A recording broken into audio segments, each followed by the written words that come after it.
हाल ही में दिल्ली सरोजनी नगर में 2 मजदूरों की मौत हो गई। हादसा यूं हुआ कि हमारे देश में आज भी एक मजदूर को 2 वक्त की रोटी कमाने के लिए समाज की गंदगी में उतरना पड़ता है।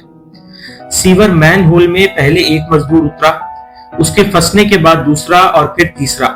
जब तक मदद पहुंचती बहुत देर हो चुकी थी। 2 मजदूरों की अस्पताल में ही मृत्यु हो गई और वहीं एक आज भी अस्पताल में भर्ती है, गंभीर हालत में है।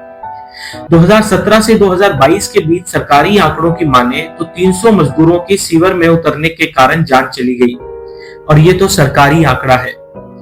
एक्टिविस्ट जो इस क्षेत्र में काम कर रहे हैं उनसे पूछें तो पता लगता है कि संख्या कहीं ज्यादा है। Indian federation of trade union यानी इफ्टू ने इस घटना की जांच के लिए एक टीम मौके पर भेजी। पता चला कि ये घटना एनबीसीसी यानी नेशनल बिल्डिंग्स कंस्ट्रक्शन कॉर्पोरेशन, जो कि एक केंद्र सरकार की कंपनी है, उनकी कंस्ट्रक्शन साइट पर हुई है। इस कंस्ट्रक्शन साइट पे कुल 1200 मजदूर टीन के छप्परों के नीचे रहते हैं। इसी साइट पे एक सीवर की सफाई करने के लिए उतरे थे ये मजदूर, जो आज हमारे साथ नहीं है। हाँ, ये वही मजदूर हैं जो आपके आलीशान बंगले बनाते हैं, इमारतें बनाते हैं, और इन्हीं मजदूरों की बनाई संसद में सारे देश की नीतियां और कानून बनते हैं।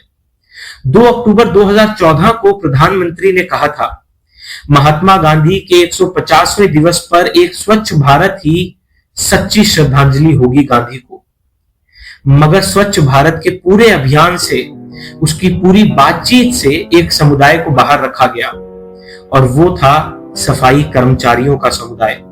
नेशनल कमीशन फॉर सफाई कर्मचारी की माने तो देश में लगभग सभी सफाई कर्मचारी दलित समुदाय से ही आते हैं, लेकिन इस जाति प्रथा की चर्चा से भी सरकारें हमेशा बचती रही हैं। हमारे एक साथी ने कभी कहा था कि जितना संघर्ष एक कानून को पास करवाने के लिए किया जाता है, कई बार उससे कहीं ज्यादा गंभीर संघर्ष उसे लागू करवाने के लिए किया जाता है। साथियों, आज हमें इसी की जरूरत है। जरूरत है कि मैला ढोने के विरोध में और किसी मजदूर को सीवर में ना उतरना पड़े, इसलिए कानून तो बने हैं मगर लागू नहीं हुए। जरूरत है कि ये कानून लागू हो और इस घिनौने काम से सफाई कर्मचारियों को, मजदूरों को आजादी मिले। इसी तरह जरूरत है कि श्रम कानून पूरी तरह से लागू हो, मजदूरों को ईएसआई और पीएफ का पूरा लाभ मिले, और जो मजदूर इस घटना में मारे गए उन्हें पूरा मुआवजा मिले।